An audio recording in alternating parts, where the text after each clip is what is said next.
എൻ്റെ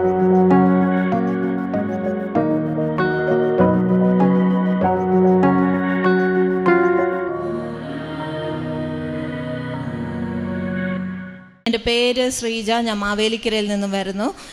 എൻ്റെ അമ്മയ്ക്ക് 2020 ക്യാൻസർ സ്ഥിരീകരിക്കുകയും അതിന് വേണ്ടിയിട്ട് അതിനായിട്ടാണ് ഞാനിവിടെ ആദ്യമായിട്ട് വന്ന് ഉടമ്പടി എടുക്കുന്നത്. ഞങ്ങളിവിടെ വന്ന് ഉടമ്പടി എടുത്ത് പ്രാർത്ഥിച്ചു. നേർച്ച വസ്തുക്കളൊക്കെ വാങ്ങി ഞങ്ങൾ ട്രീറ്റ്മെൻറ്റിനായിട്ട് RCCയിലേക്ക് പോവുകയും ചെയ്തു. അപ്പോൾ അമ്മയ്ക്ക് റേഡിയേഷൻ ഉള്ളത് കൊണ്ട് ഞങ്ങൾക്ക് അവിടെ താമസിക്കേണ്ടിയിരുന്നു. അപ്പോൾ ഞങ്ങൾ ആദ്യം താമസിച്ചെടുത്ത് ഞങ്ങൾക്ക് ഉടമ്പടി മെഴുകുതിരി കത്തിച്ച് പ്രാർത്ഥിക്കാനുള്ള ഞങ്ങൾക്ക് സാഹചര്യമുണ്ടായിരുന്നു. പിന്നെ ഞങ്ങൾക്ക് കോവിഡ് ആയതുകൊണ്ട് ഞങ്ങൾ ആദ്യം താമസിച്ചെടുത്തു നിന്ന് ഞങ്ങൾക്ക് മാറേണ്ടി വന്നു. പിന്നെ പോയത് ഞങ്ങളൊരു വാർഡിലേക്കാണ്. അപ്പോൾ അവിടെ ഞങ്ങൾക്ക് മെഴുകുതിരി കത്തിച്ച് പ്രാർത്ഥിക്കാനുള്ള സാഹചര്യമൊന്നും ഉണ്ടായിരുന്നില്ല. എന്നാലും ഞങ്ങൾ പ്രാർത്ഥിച്ചു, ബൈബിൾ വായിക്കുമായിരുന്നു ഞാൻ. അപ്പം അമ്മയ്ക്ക് 29 റേഡിയേഷനായിരുന്നു ഉണ്ടായിരുന്നത്. അപ്പം സാധാരണഗതിയിൽ ഒരു 15 റേഡിയേഷനൊക്കെ എടുക്കുമ്പോൾ തന്നെ തൊണ്ട പൊട്ടുകയും ട്യൂബ് ഇടുകയൊക്കെ വരുമായിരുന്നു. പക്ഷേ എൻ്റെ അമ്മയ്ക്ക് 29 റേഡിയേഷനും നല്ല രീതിയിൽ എടുത്ത് ചെറിയൊരു പൊള്ളൽ, പുറത്ത് സ്കിന്നിന് മാത്രം ഒരു പൊള്ളൽ ഏൽക്കുക മാത്രമാണ് ചെയ്തത്. ആ സമയത്ത് പൂർണ്ണ ലോക്ക്ഡൗൺ ആയിരുന്നു. അപ്പോൾ നമുക്ക് വീട്ടിൽ നിന്ന് ആർക്കും അങ്ങോട്ട് വരാനോ ഇങ്ങോട്ട് പോകാനോ ഒന്നും പറ്റാത്തൊരു സാഹചര്യം. അപ്പോൾ ഞങ്ങൾ താമസിച്ച സ്ഥലത്തു നിന്ന് തന്നെ റേഡിയേഷൻ എല്ലാം കഴിഞ്ഞപ്പോൾ അവർ തന്നെ അവിടുത്തെ കാറിൽ ഞങ്ങളെ വീട്ടിൽ സുരക്ഷിതമായി ഞങ്ങളെ എത്തിക്കുകയും ചെയ്തു. എന്നിട്ട് അമ്മ വന്ന് ഒരാഴ്ചക്കുള്ളിൽ തന്നെ എൻ്റെ അമ്മയ്ക്ക് എരിവുള്ള കറിയോടുകൂടി ഭക്ഷണം കഴിക്കാൻ സാധിച്ചു. കാരണം സാധാരണഗതിയിൽ ഇത്രയും റേഡിയേഷൻ എടുത്തവർക്കൊന്നും പെട്ടെന്ന് ഭക്ഷണം കഴിക്കാൻ സാധിക്കത്തില്ല. അങ്ങനെ വലിയ കൃപ ലഭിച്ചു. ഇത്രയും വലിയ അനുഗ്രഹങ്ങളൊക്കെ ലഭിച്ചത് ഞാൻ എൻ്റെ രണ്ടാമത്തെ ഉടമ്പടി എടുത്തപ്പോഴാണ് എനിക്ക് ആദ്യം ലഭിച്ച ഈ അമ്മയുടെ അനുഗ്രഹങ്ങൾ എല്ലാം എനിക്ക് മനസ്സിലായത്. കാരണം രണ്ടാമത്തെ ഉടമ്പടി എടുത്തപ്പോഴാണ് സാക്ഷ്യങ്ങൾ കേൾക്കുന്നതും അതിലൂടെയാണ് അമ്മ മാതാവ് യേശുപ്പൻ ഞങ്ങളെ എത്രത്തോളം കൈപിടിച്ച് നടത്തിയെന്നുള്ളത്, എത്രത്തോളം അനുഗ്രഹവും കൃപയും ഞങ്ങൾക്ക് ലഭിച്ചെന്നുള്ളത് ഞങ്ങൾക്ക് മനസ്സിലായത്. അങ്ങനെ ഞാൻ രണ്ടാമത് ഉടമ്പടി എടുക്കുന്നത് 2020 ഒക്ടോബറിലാണ്. ഹസ്ബൻഡിൻ്റെ രോഗസൗഖ്യത്തിന് വേണ്ടിയിട്ടായിരുന്നു. ഹസ്ബൻഡിന് രോഗസൗഖ്യം ഞാനിവിടെ വന്ന് സാക്ഷ്യപ്പെടുത്തുകയാണ്. പിന്നെ അടുത്തതായിട്ട് എനിക്ക് സാക്ഷ്യപ്പെടുത്താനുള്ളത് എൻ്റെ സഹോദരൻ്റെ കുഞ്ഞാണിത്. ഈ കുഞ്ഞിൻ്റെ രോഗസൗഖ്യത്തെയും എൻ്റെ രോഗസൗഖ്യത്തെയും എൻ്റെ മകളുടെ രോഗസൗഖ്യത്തെയും ഒക്കെ കുറിച്ച് പറയാനാണ് ഞാനിപ്പോൾ നിൽക്കുന്നത്. എൻ്റെ സഹോദരൻ്റെ കുഞ്ഞ് 3.5 വയസ്സുണ്ടായിരുന്ന ആ സമയത്ത് കുഞ്ഞിന് സംസാരിക്കത്തില്ല. എന്നുവെച്ചാൽ ഒരു അച്ഛനെ വിളിക്കുന്ന അക്ക എന്ന് മാത്രമാണ്. അങ്ങനെ ഒരു വാക്ക് മാത്രമേ കുഞ്ഞിങ്ങനെ പറയത്തുള്ളൂ. അപ്പോൾ എൻ്റെ വീട്ടിൽ കൊണ്ടുവരും. കുഞ്ഞ് കൊല്ലത്താണുള്ളത്. ഞാൻ താമസിക്കുന്ന മാവേലിക്കര. അപ്പോൾ എൻ്റെ വീട്ടിൽ ഞാൻ ഇടയ്ക്ക് കൊണ്ടുവരുന്ന സമയത്ത് ഞാനിവിടെ കൊണ്ടുവന്ന് കുഞ്ഞിനെ പ്രാർത്ഥിക്കുകയും നേർച്ച വസ്തുവായ തൈലം കുഞ്ഞിൻ്റെ നാവിൽ തൊട്ട് പ്രാർത്ഥിക്കുകയും എല്ലാ ദിവസവും കുഞ്ഞു കൂടെ ഉള്ളപ്പോഴെല്ലാം ഞാനത് സമർപ്പിച്ച് പ്രാർത്ഥിക്കുകയൊക്കെ ചെയ്തതിൻ്റെ ഫലമായിട്ട് കുഞ്ഞുങ്ങൾ വാക്കുകൾ പറയാൻ തുടങ്ങി, ഒത്തിരി വാക്കുകൾ പറയാൻ തുടങ്ങി. അതിനുശേഷം അവൾ നല്ല ആക്റ്റീവായി തുടങ്ങി. അവൾ ആക്റ്റീവ് അല്ലായിരുന്നു ഒട്ടും, കുഞ്ഞ് ആക്റ്റീവായി തുടങ്ങി. പിന്നെ അവൾ സെൻറ്റൻസുകൾ പറയാൻ തുടങ്ങി. ഇപ്പം അത്യാവശ്യം നല്ല രീതിയിൽ സംസാരിക്കുന്നുണ്ട്. കുറച്ച് ക്ലാരിറ്റിയുടെ ഒരു പ്രശ്നമുള്ളൂ. അത് പൂർണ്ണമായിട്ട് മാറുമെന്ന് ഞാൻ ഉറച്ചു വിശ്വസിക്കുന്നു. അതാണ് എൻ്റെ ഒരു സാക്ഷ്യം. പിന്നെ എൻ്റെ മകൾക്ക് മോഷൻ പോകുമ്പോൾ ബ്ലീഡിങ് ഉണ്ടായിരുന്നു. അപ്പോൾ ഒരു 2-3 തവണ ബ്ലീഡിങ് വന്നപ്പോൾ മോളിങ്ങനെ എന്നെ മോൾ ഹോസ്റ്റലിലാണ്, വിളിച്ച് പറഞ്ഞു ഇങ്ങനെ. അപ്പോൾ ഞങ്ങൾ നേരെ വന്നു മോളെ ഇവിടെ കൊണ്ടുവന്ന് പ്രാർത്ഥിച്ചത്. ഞങ്ങൾ എന്തുണ്ടെങ്കിലും ആദ്യം ഇവിടെ വന്ന് മാതാവിൻ്റെ അടുത്ത് പ്രാർത്ഥിച്ചതിന് ശേഷമേ ഹോസ്പിറ്റലിലായാലും എന്തിനായാലും ഒരു എക്സാം ഉണ്ടെങ്കിലും ആദ്യം ഇവിടെ വന്ന് പ്രാർത്ഥിച്ചതിന് ശേഷമേ ഞങ്ങൾ അതിനെല്ലാം പോകാറുള്ളൂ. അപ്പോൾ മോളെ ഇവിടെ കൊണ്ടുവന്ന് പ്രാർത്ഥിച്ചതിന് ശേഷം ഞങ്ങൾ പോയി ഡോക്ടറെ കാണുകയും ഡോക്ടറെ ടെസ്റ്റ് ചെയ്തിട്ട് കുഴപ്പമൊന്നുമില്ല, ടെസ്റ്റ് ചെയ്തിട്ട് മരുന്നുകൾ തന്നു. അപ്പോൾ ഞങ്ങൾ ഈ മരുന്ന് വാങ്ങിയില്ല, ഇവിടെ വന്ന് പ്രാർത്ഥിച്ചു. മോള് വീട്ടിലുള്ള സമയത്ത് മോളുടെ വയറ്റിൽ ഞാൻ വിശുദ്ധ തൈലം തൂത്ത് പ്രാർത്ഥിക്കുകയും മോളില്ലാത്ത സമയത്ത് മോളെ സമർപ്പിച്ച് ഞാൻ എൻ്റെ വയറ്റിൽ സമർപ്പിച്ച് പ്രാർത്ഥിച്ചതിൻ്റെയൊക്കെ ഫലമായിട്ട് ആ ബ്ലീഡിങ് പിന്നെ ഇന്നേതുവരെയ്ക്കും അവൾക്ക് അങ്ങനെ ഒരു ബുദ്ധിമുട്ടുണ്ടായിട്ടില്ല. പിന്നെ അടുത്തതായിട്ട് എനിക്ക് ലെഫ്റ്റ് ബ്രസ്റ്റിൽ ഒരു മുഴയുണ്ടായിരുന്നു. അപ്പോൾ അത് കുറച്ച് നാളായിട്ടേ ഉണ്ട്, അതെനിക്ക് അറിയാമായിരുന്നു. ഞാൻ ഉടമ്പടിയിലൊക്കെ ആയതുകൊണ്ട് അത് അത്ര വലിയ കാര്യമായിട്ട് എടുത്തതുമില്ല. ഉടമ്പടിയിലാണല്ലോ, ഞാൻ അമ്മയിൽ സമർപ്പിച്ചിട്ടുണ്ടല്ലോ, അതെല്ലാം അമ്മ നോക്കിക്കോളൂ എന്നുള്ള പൂർണ്ണ ബോധ്യത്തിൽ തന്നെ ഞാൻ അങ്ങനെ ഇരുന്നു. പക്ഷേ എനിക്ക് ഇങ്ങനെ കുറച്ച് കഴിയും തോറും എനിക്കൊരു വേദനയും ഒക്കെ അനുഭവപ്പെട്ടു. അപ്പം അത് അമ്മയ്ക്ക് അറിയാമായിരുന്നു. അപ്പോൾ അമ്മയുടെ നിർബന്ധത്തിൽ ഡോക്ടറെ കാണണം നമ്മൾ വാശി പിടിച്ചു. അങ്ങനെ ഞാൻ എന്തായാലും ഡോക്ടറെ കാണാൻ തീരുമാനിച്ചു. അങ്ങനെ ഡോക്ടറെ സർജനെ കണ്ടപ്പോൾ സർജൻ സ്കാൻ ചെയ്യാനായിട്ട് എഴുതി തന്നു. അപ്പോൾ സ്കാൻ ചെയ്യാനായിട്ട് പോകുമ്പോഴെല്ലാം ഞാൻ എല്ലാ ദിവസവും ഞങ്ങൾ ഈ വിശുദ്ധ തൈലവും ഉപ്പും തേനും എല്ലാം ഞങ്ങൾ ഉപയോഗിക്കും. അപ്പോൾ സ്കാനിങ്ങിന് പോയപ്പോഴും ഞാൻ ഈ തൈലം എല്ലാം തൂത്ത് തന്നെയാണ് സ്കാനിങ്ങിന് കയറിയത്. അപ്പം സ്കാൻ ചെയ്ത് സ്കാനിൻ്റെ റിപ്പോർട്ട് വന്നപ്പോൾ ഒരു മുഴയല്ല, അതുകൂടാതെ വേറെ മുഴയുണ്ട്. പക്ഷേ എനിക്കത് ഫീൽ ചെയ്തിട്ടൊന്നുമില്ല, വേറെ മുഴയുണ്ട്. അത് അവർക്കൊരു സംശയമുണ്ട്, അത് ബയോപ്സിക്ക് അയക്കണമെന്നുള്ളൊരു ഇമ്പ്രഷനോട് കൂടി എൻ്റെ സ്കാൻ റിസൾട്ട് തന്നു. അങ്ങനെ സർജനെ കാണിച്ചപ്പോൾ സർജറി ചെയ്യാമെന്ന് പറഞ്ഞു. അങ്ങനെ സർജറിക്ക് അഡ്മിറ്റായി, സർജറി ചെയ്തു. അപ്പോൾ സർജറിക്ക് അഡ്മിറ്റ് ആവുന്ന ദിവസം 4-ാം തീയതിയാണ്. ആ 4-ാം തീയതി എന്ന് പറഞ്ഞാൽ ഞാൻ ഉടമ്പടി കഴിയുന്ന ദിവസം. അപ്പോൾ ഞാൻ തലേന്ന് 3-ാം തീയതി ഇവിടെ വന്ന് ഉടമ്പടി പുതുക്കി 4-ാം തീയതി പോയി അഡ്മിറ്റായി. 4-ാം തീയതി സർജറി കഴിഞ്ഞു. അവർ റിമൂവ് ചെയ്ത 2 സിസ്റ്റും ഒരു ഡബ്ബയിലാക്കിയിട്ട് ഹസ്ബൻഡിൻ്റെ കയ്യിൽ കൊടുത്തു, ബയോപ്സിക്ക് വണ്ടാനത്ത് കൊണ്ടുപോകുന്നതിന് വേണ്ടിയിട്ടായിട്ട്. അപ്പം അതിന് മുന്നായിട്ട് ഞാനിവിടെ വന്ന് അച്ഛനെ കണ്ട് സെയ്ത്ത് പൂശി പ്രാർത്ഥിച്ചിരുന്നു. പിന്നെ അങ്ങനെ ഞങ്ങൾ സർജറിക്ക് അഡ്മിറ്റായി. സർജറി ചെയ്ത് ആ 2 സിസ്റ്റും ടിന്നിലാക്കി തന്നു, ബയോപ്സിക്ക് അയക്കാൻ, വണ്ടാനത്തേക്ക് അയക്കാൻ വേണ്ടിയിട്ട് തന്നു. അപ്പോൾ ആ തന്ന സമയത്ത് ഹസ്ബൻഡ് അത് ഞാൻ കിടക്കുന്നിടത്ത് കൊണ്ടുവരികയും, അപ്പം എൻ്റെ കയ്യിൽ നേർച്ച വസ്തുക്കളൊക്കെ ഞാൻ കൂടെ കൊണ്ടുപോകും. ആ സമയത്ത് അത് തൈലം തൂത്ത്, അതിൻ്റെ മേൽ വിശുദ്ധ തൈലം തൂത്ത് വിശ്വാസ പ്രമാണം ചൊല്ലി ഞാനും എൻ്റെ ഹസ്ബൻഡും എൻ്റെ മകനോട് പ്രാർത്ഥിച്ചതിന് ശേഷമാണ് ഞങ്ങൾ അത് അവിടെ ടെസ്റ്റിനായിട്ട് സമർപ്പിച്ചത്. അതേപോലെ തന്നെ ഞാൻ ഓപ്പറേഷൻ കഴിഞ്ഞ സമയത്ത് വേറെ അടുത്ത ബെഡിൽ കിടക്കുന്നവർക്കുമൊക്കെ ഓപ്പറേഷൻ ഉണ്ടായിരുന്നു. അപ്പോൾ അവർക്കും എനിക്ക് കുരിശ് വരച്ച് പ്രാർത്ഥിക്കാനും ഒക്കെ ഉള്ളൊരു കൃപയും അനുഗ്രഹമൊക്കെ ലഭിച്ചു. അവർക്ക് വേണ്ടി പ്രാർത്ഥിക്കുവാനും ഒക്കെ സാധിച്ചു. അങ്ങനെയുള്ള അനുഗ്രഹങ്ങളൊക്കെ കിട്ടി. അങ്ങനെ അതിൻ്റെ റിസൾട്ട് വന്നു. ഇന്നലെ ആയിരുന്നു അതിൻ്റെ റിസൾട്ട് വന്ന്, ബയോപ്സിയുടെ റിസൾട്ട് വന്നത്. അപ്പോൾ അതിലൊരു കുഴപ്പവുമില്ല. മാതാവ് എന്നെ അനുഗ്രഹിച്ചു. വലിയൊരു അനുഗ്രഹമാണ് എനിക്ക് മാതാവ് തന്നത്. കാരണം ഞാൻ വളരെ ഉറച്ചു വിശ്വസിക്കുന്നു. ഞാൻ അത്രമാത്രം പ്രാർത്ഥനയിൽ എൻ്റെ എന്ത് പ്രതിസന്ധി വന്നാലും ഞാൻ യേശുപ്പ അമ്മയും കൈവിടത്തില്ല, ഞാൻ യേശുപ്പ അമ്മയെ മുറുകെ പിടിച്ച് തന്നെ ഞാൻ ജീവിക്കുമെന്ന് ഞാൻ ബോധ്യത്തിലാണ്. എനിക്ക് ഈ വിഷയങ്ങളൊക്കെ വരുമ്പോഴും ഞാൻ എന്ത് തന്നെ വന്നാലും, എൻ്റെ റിസൾട്ട് പോസിറ്റീവ് ആയാലും നെഗറ്റീവ് ആയാലും എന്ത് തന്നെ ആയാലും ഞാൻ യേശുപ്പ അമ്മയെ ഒരിക്കലും വിടത്തില്ല. ആ പ്രാർത്ഥനയിൽ ഞാൻ ജീവിതത്തിലുടനീളം മുന്നോട്ട് പോകുമെന്നുള്ള ഉറച്ച വിശ്വാസത്തിലും ബോധ്യത്തിലുമാണ് ഞാൻ ജീവിച്ചു പോകുന്നത്. അങ്ങനെ ഇന്നലെ റിസൾട്ട് വന്നു. അപ്പോൾ റിസൾട്ട് വരുന്നതിൻ്റെ പിറ്റേ ദിവസം ഞാൻ ഇവിടെ വന്ന് സാക്ഷ്യപ്പെടുത്തിക്കൊള്ളാമെന്ന് ഞാൻ മനസ്സിൽ വിചാരിച്ചു. അതേപോലെ പിറ്റേ ദിവസം തന്നെ വരാമെന്ന് തന്നെയാണ് ഞാൻ മനസ്സിൽ വിചാരിച്ചു. അതേപോലെ എൻ്റെ ഹസ്ബൻഡും വിചാരിച്ചിട്ടുണ്ടായി. ഞങ്ങൾ തമ്മിൽ പരസ്പരം പറഞ്ഞിട്ടില്ല. ഞങ്ങൾ രണ്ടുപേരും അതേപോലെ പറഞ്ഞതിൻ്റെ ഇന്നലെ റിസൾട്ട് വന്ന് ഇന്ന് ഞാനത് വന്ന് സാക്ഷ്യപ്പെടുത്തുന്നു. പിന്നെ അതേപോലെ എൻ്റെ മോൾക്ക് അതിൻ്റെ ഇടയ്ക്ക് തന്നെ എൻ്റെ മോൾക്ക് എമർജൻസി ആയിട്ട് എപ്പോഴും നടുവേദന ഇടയ്ക്ക് ഇങ്ങനെ 2-3 പ്രാവശ്യം വരുന്നുണ്ടായിരുന്നു. ആ സമയത്തെല്ലാം ഹോസ്പിറ്റലിൽ കൊണ്ടുപോകും. അപ്പം അവർ ഡ്രിപ്പിടും, ഇഞ്ചക്ഷൻ എടുക്കും, വേദന കുറയും, വീട്ടിൽ കൊണ്ടുവരും. അങ്ങനെ ഈ 2-3 പ്രാവശ്യം ആയപ്പം ഹോസ്റ്റലിൽ നിന്ന് തന്നെ വിളിച്ച് പറഞ്ഞത് ഡെയിലി ആകുമ്പോൾ അവർക്കും ബുദ്ധിമുട്ടാണ്, എന്തായാലും വേറൊരു ഡോക്ടറെ കാണിക്കാൻ പറഞ്ഞു. അങ്ങനെ ഞാൻ ഓപ്പറേഷൻ ചെയ്ത സമയത്തും മോൾക്ക് ഇങ്ങനെ ബുദ്ധിമുട്ട് വന്ന് അവിടെ കൊണ്ടുവന്ന് കാണിച്ചു. ആ സമയത്ത് ഓർത്തോ ഡോക്ടറെ കാണിച്ചപ്പം എക്സ്റേ എടുത്തപ്പോൾ കുഴപ്പമില്ല, സർജനെ കാണിക്കാൻ പറഞ്ഞു. അങ്ങനെ ഞങ്ങൾ സർജനെ കാണിച്ചപ്പോൾ സ്കാൻ ചെയ്യാൻ എഴുതി തന്നു. അങ്ങനെ മോളെ സ്കാൻ ചെയ്തപ്പം ലെഫ്റ്റ് ഓവറിയിൽ ഒരു 7 സെൻറ്റിമീറ്ററിലുള്ള ഒരു സിസ്റ്റ് ഉണ്ട്. അപ്പം ഓവറിയുടെ ആകെ സൈസ് എന്ന് പറയുന്നത് 3 സെൻറ്റിമീറ്ററാണ്. അതിനകത്ത് 7 സെൻറ്റിമീറ്റർ സിസ്റ്റ്. അപ്പം എൻ്റെ സർജറി അതുമായി ബന്ധപ്പെട്ട് ഞങ്ങളങ്ങനെ അതിൽ നിൽക്കുന്നതുകൊണ്ട് ഈ സ്കാൻ റിപ്പോർട്ട് വന്നിട്ട് ഗൈനക്കിനെ കാണിക്കാനുള്ളൊരു സാവകാശം ഞങ്ങൾക്ക് കിട്ടിയില്ല. അപ്പോൾ വീണ്ടും അടുത്ത ദിവസം മോൾക്കിങ്ങനെ വേദന. അപ്പം എൻ്റെ സർജറി കഴിഞ്ഞ് ഞാൻ എൻ്റെ വീട്ടിലോട്ട് കൊല്ലത്തോട്ടാണ് പോയത്. കുറച്ച് ദിവസം റെസ്റ്റ് എടുത്തിട്ട് വരാമെന്നും പറഞ്ഞ്. അങ്ങനെ റെസ്റ്റ് എടുത്തിട്ട് ഞാൻ തിരിച്ച് വീട്ടിലോട്ട് വരുന്നതിൻ്റെ അന്ന് രാവിലെ ട്രെയിനിൽ ഞാൻ കയറുന്ന സമയത്ത് മോളുടെ ഹോസ്റ്റലിൽ നിന്ന് വിളിച്ച് പറയുന്നു മോൾക്ക് സുഖമില്ല, പിന്നെയും പെയിൻ വരുന്നു. അപ്പോൾ ഞാൻ അവരോട് പറഞ്ഞു എന്തായാലും ഹോസ്പിറ്റലിൽ കൊണ്ടുപോയി പെയിനുള്ള മരുന്ന് കൊടുക്കുക, അപ്പോഴത്തേക്കും ഞങ്ങളങ്ങ് വരാം. അങ്ങനെ ഞങ്ങൾ വന്ന് അവിടെ നിന്ന് കൊണ്ടുവന്ന് എപ്പോൾ വന്നാലും ഞങ്ങൾ ഇവിടെ വന്ന് പ്രാർത്ഥിച്ചിട്ടേ പോകത്തുള്ളൂ. അങ്ങനെ ഇവിടെ നിന്ന് പ്രാർത്ഥിച്ച് ഞങ്ങൾ അവിടെ കാഷ്വാലിറ്റിയിൽ കൊണ്ടുവന്ന് കാണിച്ചു. അപ്പോൾ ഡോക്ടർ സ്കാൻ റിപ്പോർട്ട് കയ്യിലുണ്ടായിരുന്നു. സ്കാൻ റിപ്പോർട്ട് ഗൈനക്കിനെ അയച്ചപ്പോൾ അവർ എമർജൻസി ആയിട്ട് അഡ്മിറ്റ് ചെയ്യാനാണ് റഫറൽ എഴുതി തന്നു. ESA ആയതുകൊണ്ട് റഫറൽ എഴുതി തന്നു, അവിടെ ഇല്ല. അപ്പോൾ പുഷ്പഗിരി അല്ല അമൃതയ്ക്കാണ് പറയുന്നത്. കാരണം ഇത്രയും വലിയൊരു സിസ്റ്റ് ആയതുകൊണ്ട് ടോർഷനാകാൻ എന്ന് വെച്ചാൽ ഈ ഓവറിൽ ഇത് കയറി ചുറ്റാനുള്ള സാധ്യതയുണ്ട്. ചുറ്റിക്കഴിഞ്ഞാൽ ഈ ഓവർ കേടാവും. അത് അങ്ങനെ ചുറ്റിയിട്ടുണ്ടെങ്കിൽ എമർജൻസി ആയിട്ട് അന്നേരം തന്നെ സർജറി ചെയ്യണം. അങ്ങനെ നമുക്കൊരു ദൂരോട്ട് കൊണ്ടുപോയി ട്രീറ്റ് ചെയ്യാനുള്ള സമയമൊന്നും കിട്ടത്തില്ല. ആംബുലൻസ് വിളിച്ച് എത്രയും വേഗം കൊണ്ടുപോകുക, അങ്ങനെ ഒരു രീതിയിലായിരുന്നു എന്ന് പറയാം. അങ്ങനെ ഞങ്ങൾ പുഷ്പഗിരി ഞങ്ങളുടെ അടുത്തായതുകൊണ്ട് ഞങ്ങൾ നേരെ അങ്ങോട്ടേക്ക് കൊണ്ടുപോയി. അവിടെ കൊണ്ടുവന്നു അഡ്മിറ്റ് ആകണമെന്ന് പറഞ്ഞുകൊണ്ട് വീട്ടിൽ പോയി ഡ്രസ്സൊക്കെ എടുത്താൽ അവിടെ ചെന്ന് ഒരു 3-4 ഡോക്ടേഴ്സ് വന്ന് മോളെ നോക്കുന്നുണ്ട്. അപ്പോൾ അവരിങ്ങനെ അമർത്തി നോക്കുന്നുണ്ട്. അപ്പം ഈ ടോർഷൻ്റേതായിട്ടുള്ള യാതൊരു ബുദ്ധിമുട്ടുകളും അവളിൽ കാണാൻ പറ്റുന്നില്ല. അപ്പോൾ അവർ ഒന്നുകൂടെ സ്കാൻ ചെയ്യണമെന്ന് പറഞ്ഞു. സ്കാൻ ചെയ്തപ്പോൾ ഒത്തിരി സമയമെടുത്തു. അവർ സ്കാൻ ചെയ്തു. സ്കാനിങ്ങിലും അവർക്ക് അങ്ങനെയുള്ള പ്രശ്നങ്ങളൊന്നും കാണുന്നില്ല.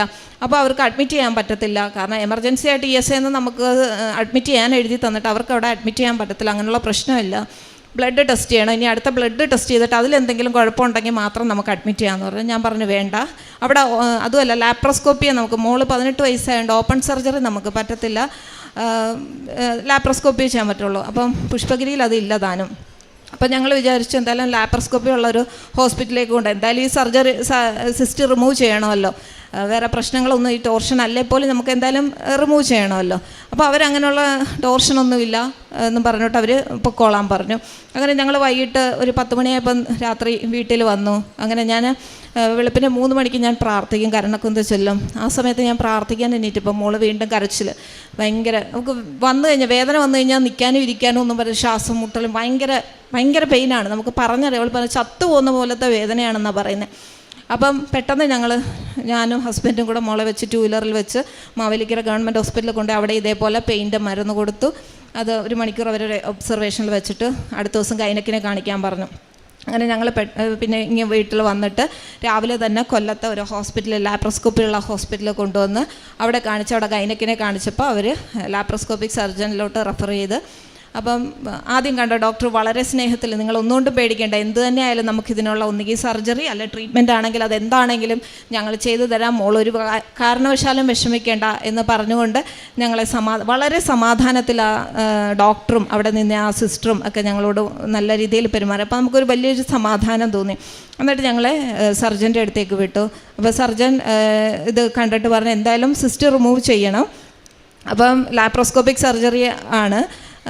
ഞാൻ എന്തായാലും അപ്പോൾ ഹസ്ബൻഡിനോട് വിളിച്ച് ചോദിച്ചിട്ട് ഞാൻ പറഞ്ഞു എന്തായാലും സർജറിക്ക് ഞങ്ങൾ സമ്മതമാണ്.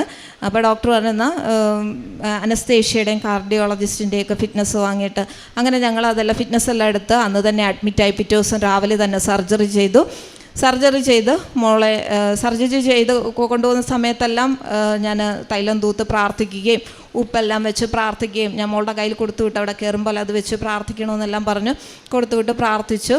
അങ്ങനെ മോളുടെ ഓപ്പറേഷൻ കഴിഞ്ഞ് സിസ്റ്റ് എടുത്ത് റിമൂവ് ചെയ്ത് സിസ്റ്റ് ഞങ്ങളെ കാണിച്ചു. എന്നിട്ടത് അവർ ബയോപ്സിക്ക് അയക്കുമെന്ന് പറഞ്ഞു. അങ്ങനെ ബയോപ്സി റിസൾട്ട് മോളുടെ 25-ാം തീയതി ഞങ്ങൾ അടുത്ത ഡോക്ടറെ കാണാൻ പോയ സമയത്ത് 25-ാം തീയതിയാണ്. ആ സമയത്ത് മോളുടെ റിസൾട്ട് വന്നു. മോളുടെ ബയോപ്സി റിസൾട്ടും ഒരു കുഴപ്പമില്ലാതെ പരിശുദ്ധ അമ്മ ഞങ്ങളെ സഹായിച്ചു. അപ്പോൾ ഡോക്ടർ ഞങ്ങൾ മോളെ ICU ഇറക്കി റൂമിലോട്ട് കൊണ്ടുവന്ന സമയത്ത് ഡോക്ടർ റൗണ്ട്സിന് വന്നായിരുന്നു. അപ്പോൾ ഡോക്ടർ പറഞ്ഞു ഈ സിസ്റ്റ് 3 തവണയാണ് ഇതിൽ ചുറ്റിക്കിടന്നത്, 3ആയിട്ട് ചുറ്റിക്കിടന്നെയായിരുന്നു. പക്ഷെ അവർക്ക് പുഷ്പഗിരിയിൽ ഇത് കാണാൻ സാധിച്ചില്ല. അന്ന് അത് കണ്ടിരുന്നെങ്കിൽ നമുക്കവിടെ വേറൊരു ഓപ്ഷനും ഇല്ല, അവിടെ വെച്ച് ഓപ്പൺ സർജറി ചെയ്യേണ്ടി വന്നേനെ. അപ്പോൾ മാതാവ് അത് ഞങ്ങൾക്ക് അങ്ങനെ അനുഗ്രഹിച്ചാണെന്ന് ഞാൻ വിശ്വസിക്കുന്നു. ഇവിടെ വന്നപ്പോൾ ഡോക്ടർ പറഞ്ഞത് 3 പ്രാവശ്യമാണ് അത് ചുറ്റിക്കിടന്നത്, അതുകൊണ്ടാണ് കുഞ്ഞിന് ഇത്രയും പെയിൻ വന്നത്. എന്തായാലും അത് പരിശുദ്ധ അമ്മ ഒരു കുഴപ്പവും ഇല്ലാതെ ഞങ്ങളെ സഹായിച്ചു. അങ്ങനെ എൻ്റെയും മോളുടെയും ബയോപ്സി റിസൾട്ട് ഒരു കുഴപ്പവും ഇല്ല. പിന്നെ എൻ്റെ മോന് നവോദയ എക്സാമിന് എൻട്രൻസ് എക്സാമിന് വേണ്ടിയിട്ട് പ്രിപ്പയർ ഓൺലൈനായിട്ടായിരുന്നു. അവൻ വലുതായിട്ട് ക്ലാസ്സിൽ ആദ്യമൊക്കെ നല്ല ആക്റ്റീവായിട്ട് ചെയ്യുമായിരുന്നു, പിന്നെ ഭയങ്കര ഉഴപ്പൊക്കെ ആയിരുന്നു. അപ്പോൾ എനിക്ക് എത്രത്തോളം ഇത് കിട്ടുമെന്നൊന്നും അറിയത്തില്ല. അപ്പോൾ എൻട്രൻസ് ഇതെല്ലാം കൊടുത്തു, ഹോൾ ടിക്കറ്റൊക്കെ കിട്ടിയ സമയത്ത് ഞാൻ പറഞ്ഞു മോനെ ഒരു പേപ്പറിൽ എഴുതി മാതാവിനോട് റിക്വസ്റ്റ് വെച്ച് പ്രാർത്ഥിക്കുമെന്ന് പറഞ്ഞു. അപ്പോൾ ഞങ്ങൾ പ്രാർത്ഥിക്കുന്നതിൻ്റെ അവിടെ മോനൊരു പേപ്പറിൽ എഴുതി വെച്ചു. എനിക്കത് പരീക്ഷ ഞങ്ങൾ പ്രാർത്ഥിച്ചത് ഇതാണ്, മോനിത് നല്ലതാണെങ്കിൽ അത് കിട്ടണമെന്ന്. അങ്ങനെ 26-ാം തീയതി മോൻ്റെ റിസൾട്ട് വന്നു. മോനത് ക്വാളിഫൈ ചെയ്തു, നവോദയയിലേക്ക് ക്വാളിഫൈ ചെയ്തു. അങ്ങനെ അമ്മ മാതാവ് ഞങ്ങളെ സഹായിച്ചു. അങ്ങനെ ഞങ്ങൾക്ക് ഈ ഒരു മാസക്കാലം കൊണ്ടാണ് പെട്ടെന്ന് എൻ്റെ സർജറി എൻ്റെ സർജറി കഴിഞ്ഞു 10 ദിവസം കഴിയുമ്പോഴാണ് മോൾക്ക് എമർജൻസി ആയിട്ട് സർജറി വരുന്നത്. ഈ സമയത്തൊക്കെ നമുക്ക് ആലോചിക്കാം നമ്മളുടെ മാനസികാവസ്ഥ. പക്ഷേ ഇത്രയും വലിയ മാനസികാവസ്ഥയിലൂടെ പോയെങ്കിലും ഞാൻ കരയുകയൊന്നും ചെയ്തില്ല. കാരണം എനിക്ക് ഉറച്ച വിശ്വാസമുണ്ട്. എനിക്ക് എൻ്റെ മാതാവിലും യേശുപ്പാലും ഞാൻ വിശ്വസിക്കും, പൂർണ്ണമായിട്ട് ഉറച്ച് വിശ്വസിച്ചു, പ്രാർത്ഥിച്ചു. അതിൻ്റെ ഫലമായിട്ട് പ്രാർത്ഥിക്കുന്നതും യാചിക്കുന്നതും എന്തും നിനക്ക് ലഭിക്കുമെന്ന് വിശ്വസിക്കുവിൻ, ആ വചനത്തിലൊക്കെ അടിയുറച്ച് ഞാൻ വിശ്വസിച്ച് പ്രാർത്ഥിച്ചു. അതിൻ്റെ ഫലമായിട്ട് യേശുപ്പനെ അമ്മയെ എന്നെ കൈവിട്ടില്ല, ഞങ്ങളെ പൂർണ്ണമായിട്ട് ഞങ്ങളെ കാത്ത് സംരക്ഷിച്ച് ഇതുവരെ കൊണ്ട് നടത്തി. അമ്മ മാതാവും യേശുപ്പായും തന്ന എല്ലാ അനുഗ്രഹങ്ങൾക്കും കൃപകൾക്കും ഞങ്ങൾ കോടാനുകോടി നന്ദി പറയുന്നു. അതേപോലെ ഞങ്ങൾ കാരുണ്യ പ്രവർത്തികളായിട്ട് ചെയ്യുന്നത് വഴിയോരത്തിരിക്കുന്നവർക്കെല്ലാം ഫുഡ് കൊടുക്കും. ഫുഡ് വീട്ടിൽ വെച്ച് തന്നെ കഴിവതും ഞങ്ങൾ വീട്ടിൽ വെച്ച് നല്ല ഭക്ഷണം കൊണ്ടുവന്ന് എല്ലാവർക്കും എത്തിച്ചു കൊടുക്കും. വഴിയേരിയിലിരിക്കുന്നവർക്കെല്ലാം കൊടുക്കും. പിന്നെ ആശുപത്രിയിൽ സന്ദർശിച്ച് പാവപ്പെട്ട രോഗികൾക്ക് ഞങ്ങളാൽ കഴിയുന്ന രീതിയിൽ, ഞങ്ങൾ വലിയ സാമ്പത്തികമുള്ളവരല്ല, പക്ഷേ എന്നാലും ഞങ്ങളാൽ കഴിയുന്ന രീതിയിൽ ഞങ്ങൾക്ക് അവരെ സഹായിക്കുവാനും അവരുടെ കാര്യങ്ങൾ കേൾക്കുവാനും ഒക്കെയുള്ള അനുഗ്രഹവും കൃപയും ലഭിച്ചു. അവരെ സഹായിക്കാനും ഒക്കെ സാധിച്ചു. പിന്നെ ഞങ്ങൾ പ്രേക്ഷിത പ്രവർത്തനം ചെയ്യുന്നത് പത്രം ഇവിടുന്ന് വാങ്ങും. ഹസ്ബൻഡ് എല്ലാ ആഴ്ചയിലും വന്ന്, ഹസ്ബൻഡിന് എന്നെക്കാട്ടിയും വലിയ വിശ്വാസമാണ് ഹസ്ബൻഡ് എല്ലാ ആഴ്ചയിലും ഇവിടെ വന്ന് 3-4 കെട്ട് പത്രം വാങ്ങിക്കൊണ്ടുപോകും. ഞങ്ങൾ രണ്ടുപേരുടെ പുഷ്പഗിരി ഹോസ്പിറ്റലിൽ കൊണ്ടുപോകും. ഹോസ്പിറ്റലിൽ അവിടെ ഇരിക്കുന്ന എല്ലാ പേഷ്യൻസിനും അവരുടെ കൂടെ ഉള്ളവർക്കുമൊക്കെ കൊടുത്ത് പ്രാർത്ഥിച്ച്, അപ്പോൾ അവിടെ ഒരു ചാപ്പലുണ്ട്, എല്ലാവർക്കും കൊടുത്തു കഴിഞ്ഞിട്ട് ഞങ്ങൾ ആ ചാപ്പലിൽ വന്നിട്ട് പ്രാർത്ഥിക്കും. ആ ഹോസ്പിറ്റലിൽ കിടക്കുന്ന എല്ലാ രോഗികളെയും സമർപ്പിച്ച് പ്രാർത്ഥിച്ച് അവിടെ ബൈബിളുണ്ട്, ആ ബൈബിളും ഒക്കെ വായിച്ചതിന് ശേഷമാണ് ഞങ്ങൾ അവിടെ നിന്ന് ഇറങ്ങുന്നത്. പിന്നെ എൻ്റെ ആത്മീയ ജീവിതത്തിൽ എനിക്ക് വന്ന മാറ്റം എന്ന് പറഞ്ഞാൽ, ഞാൻ പ്രാർത്ഥിക്കാത്തൊരു വ്യക്തിയായിരുന്നു. എൻ്റെ പ്രാർത്ഥിക്കാത്ത ദിവസങ്ങളും എനിക്ക് വളരെ ജീവിതത്തിൽ ഒത്തിരി നാളുണ്ടായിരുന്നു. പക്ഷേ അതിൽ നിന്നെല്ലാം മാറി ഞാനിപ്പോൾ പ്രാർത്ഥനയിൽ വളരെയേറെ എനിക്ക് ഉയരങ്ങളിലെത്താൻ സാധിച്ചു. കാരണം യേശുപ്പയുടെ അമ്മയോട് എനിക്ക് ഒത്തിരി അടുക്കാൻ സാധിച്ചു. യേശുപ്പ എന്ന് വിളിക്കാൻ തന്നെ എനിക്കൊരു വലിയ കൃപ ലഭിച്ചു. കാരണം ഞാൻ ഇങ്ങനെയൊന്നും ആയിരുന്നില്ല. ഞാൻ പ്രാർത്ഥന എന്ന് വെച്ചാൽ രാവിലത്തെയും വൈകിട്ടത്തെയും പ്രാർത്ഥന അത് മുടങ്ങാതെ ചൊല്ലും. പിന്നെ കൊന്ത ചൊല്ലും. രാവിലെ വെളുപ്പിനെ 3 മണിക്ക് കരുണക്കൊന്ത ചൊല്ലും, വൈകിട്ട് 3 മണിക്ക് കരുണക്കൊന്ത ചൊല്ലും. പിന്നെ മറ്റുള്ള പ്രാർത്ഥനകൾ ഇതെല്ലാം എനിക്ക് നല്ല കൃപയോടെ ചൊല്ലാനും മറ്റുള്ളവർക്ക്, പിന്നെ കൊന്ത ചൊല്ലുന്ന സമയത്ത് ഓരോ ദിവ്യരഹസ്യങ്ങളിലും ഒത്തിരിയും വരെ സമർപ്പിച്ച് എല്ലാ രോഗികളെയും പലവിധ വിഷമതകൾ അനുഭവിക്കുന്ന എല്ലാ മക്കളെയും സമർപ്പിച്ച് പ്രാർത്ഥിക്കാനുള്ള കൃപ ലഭിച്ചു. അത് ഞാൻ വലിയൊരു അനുഗ്രഹമായിട്ട് കരുതുന്നു. കാരണം മറ്റുള്ളവർക്ക് വേണ്ടി പ്രാർത്ഥിക്കുക എന്ന് പറയുന്നത് നമുക്ക് ചെയ്യാൻ പറ്റുന്ന ഏറ്റവും വലിയൊരു കാര്യമാണ്. അങ്ങനെയുള്ള വലിയൊരു അനുഗ്രഹവും കൃപയും എനിക്ക് ദൈവം എൻ്റെ ജീവിതത്തിൽ തന്നു. അതേപോലെ പ്രാർത്ഥനയുടെ പ്രാധാന്യത്തെക്കുറിച്ച് മറ്റുള്ളവർക്ക് പറയാൻ, അതൊക്കെ കുറഞ്ഞു നിൽക്കുന്നവരിൽ എനിക്കത് പറയാനും, ദൈവം എനിക്കറിയാവുന്ന ബൈബിൾ വചനത്തിലൂടെയൊക്കെ അവരെ അത് ബോധ്യപ്പെടുത്താനും അങ്ങനെയുള്ള കൃപയൊക്കെ എനിക്കത് അത്ഭുതമായിട്ടാണ് തോന്നുന്നത്. ഞാനിങ്ങനെയൊക്കെ എനിക്ക് പറയാൻ സാധിക്കുമോ എന്നൊക്കെയുള്ള അങ്ങനെയുള്ള കൃപയൊക്കെ എനിക്ക് ലഭിച്ചു. ഇതെല്ലാം യേശുപ്പയുടെ അമ്മയുടെ അനുഗ്രഹത്താലാണെന്ന് ഞാൻ ഉറച്ചു വിശ്വസിക്കുന്നു. പിന്നെ എൻ്റെ ഹസ്ബൻഡിന് കിട്ടിയ ഒരു സൗഖ്യം അത് ഹസ്ബൻഡ് തന്നെ പറയും. എൻ്റെ മാതാവിനും ഈശോപ്പായ്ക്കും കോടാനുകോടി നന്ദി. എൻ്റെ പേര് ടിജു എന്നാണ്. ഞാൻ സ്ഥലം മാവേലിക്കരയാണ്. എനിക്ക് പ്രോസ്റ്റേറ്റിന് ക്യാൻസർ വന്ന ഒരാളാണ്. ഞാൻ ഇവിടെ വന്ന് ഉടമ്പടി എടുത്ത് പ്രാർത്ഥിച്ചതിൻ്റെ ശേഷം മാത്രമാണ് ചികിത്സയിൽ പോകാൻ സാധിച്ചത്. ഒരിക്കലും ഇവിടെ ധ്യാനം നടക്കുന്ന സമയമാണ്, അത് ചൊവ്വാഴ്ചകളിൽ. അപ്പോൾ ഞാൻ പോയി ഡോക്ടറെ കാണാൻ വേണ്ടിയിട്ട് ചീട്ടെടുത്ത ഒരാളാണ്. അപ്പോൾ എനിക്ക് മനസ്സിൽ തോന്നിയത് ചികിത്സ കൊണ്ട് ഒരു പരിധിയിൽ കൂടുതൽ മുന്നോട്ട് പോകാൻ സാധിക്കത്തില്ല എന്ന് തോന്നുകയും ഞാൻ അവിടെ നിന്ന് നേരെ അച്ഛൻ്റെ ധ്യാനത്തിലേക്കാണ് വന്നത്. ഞാൻ വന്നിവിടെ ഏറ്റവും പുറകിലാണ് നിൽക്കുന്നത്. അന്ന് ഒത്തിരി ആളുണ്ട്. അപ്പോൾ ആ സമയത്ത് അവിടെ നിന്ന് പ്രാർത്ഥിക്കുകയും അച്ഛൻ്റെ രോഗസൗഖ്യ പ്രാർത്ഥനയിൽ എൻ്റെ വയറിനടുത്ത് ഭയങ്കരമായിട്ടൊരു തണുപ്പ് വന്ന് അനുഭവപ്പെടുകയും ചെയ്തു. അങ്ങനെ ഞാൻ അന്ന് പോയി. അന്ന് എനിക്കിത് ഈ രോഗസൗഖ്യം കിട്ടുന്നതാണെന്നൊന്നും എനിക്ക് വ്യക്തമായി അറിയാത്തൊരാളാണ്.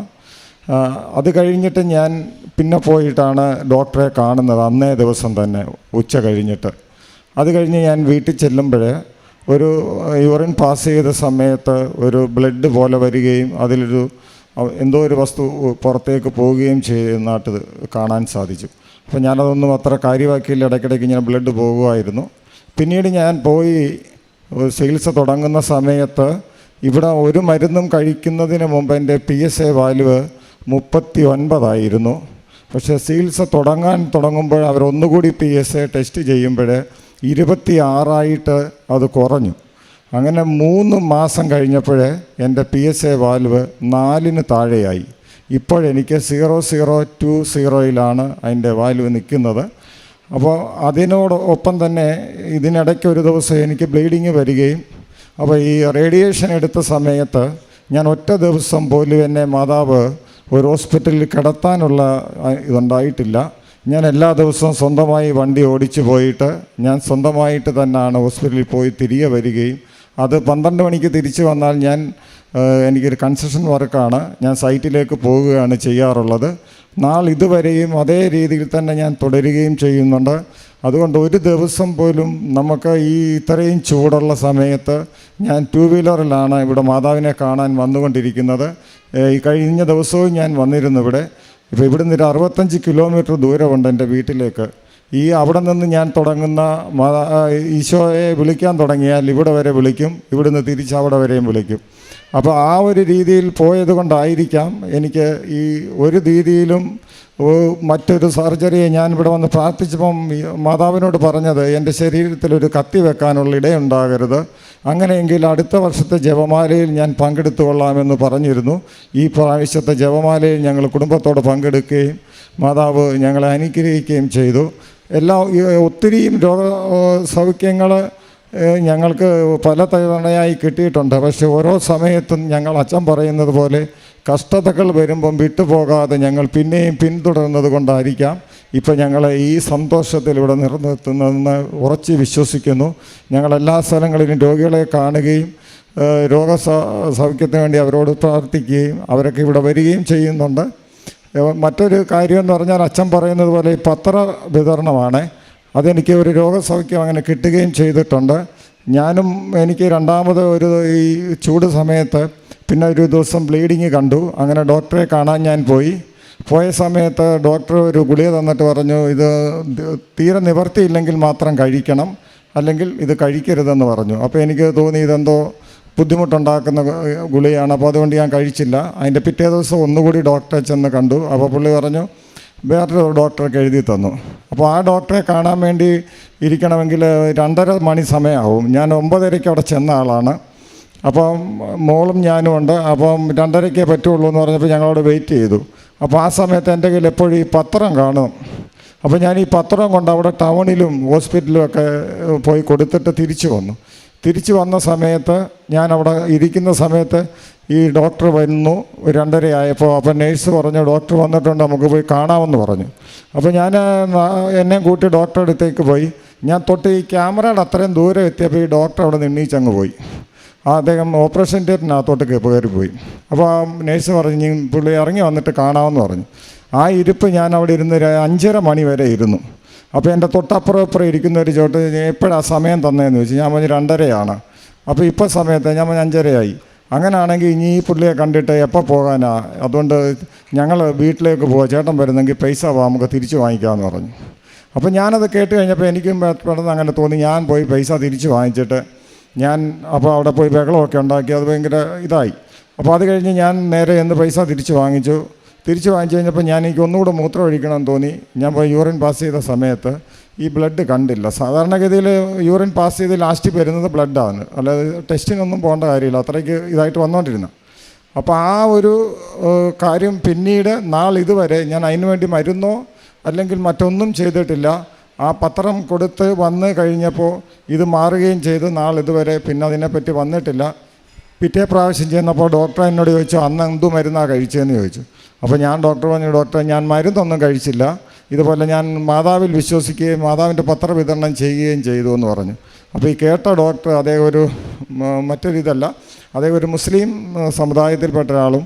അപ്പോൾ മറ്റൊരു ഡോക്ടറോട് പറഞ്ഞ് അവർ പരസ്പരം സംസാരിക്കുന്നു, മദർ മേരി സൗഖ്യപ്പെടുത്തിയതാണ് പുള്ളിയെ എന്ന് പറയുകയും അങ്ങനൊരു അനുഗ്രഹം മാതാവ് തന്നു. എല്ലാ അനുഗ്രഹങ്ങൾക്കും കൃപകൾക്കും ഈശോയ്പയും മാതാവിനോടും കോടാനുകോടി നന്ദി അർപ്പിക്കുന്നു. എനിക്ക് പറയാനുള്ളത്, ഞാൻ 45 വർഷമായിട്ട് ഞാനൊരു ഹിന്ദുവിനെയാണ് കല്യാണം കഴിച്ചത്. 45 വർഷമായിട്ട് ഞാൻ ഹിന്ദുവായിട്ട് ജീവിച്ച ഒരാളാണ്. പക്ഷേ ഞാൻ എനിക്ക് ഭയങ്കര കർത്താവിനോട് കൂടി ജീവിക്കണമെന്നുള്ള ആഗ്രഹവും എനിക്ക് ഒരുപാട് നാളായിട്ട് എനിക്കുണ്ടായിരുന്നു. പക്ഷേ ഇപ്പം എൻ്റെ മോളാണ് ആദ്യമേ ഉടമ്പടി എടുത്തത്. അത് കാരണം കൊണ്ട് എനിക്ക് കർത്താവിൽ ആശ്രയം വയ്ക്കാനും പള്ളിയിൽ തിരിച്ചു ചേരാനും കുമ്പസാരിക്കാനും കുർബാന എടുക്കാനും എൻ്റെ മോളും ഞങ്ങളുമെല്ലാം ആത്മീയമായിട്ട് ഒരുപാട് ഞങ്ങൾക്ക് ഈശോയിൽ വളരുവാൻ ഞങ്ങളെ ദൈവം സഹായിച്ചു. അമ്മയ്ക്കും മാതാവിനും കോടാനുകോടി നന്ദി ഞങ്ങൾ പറയും.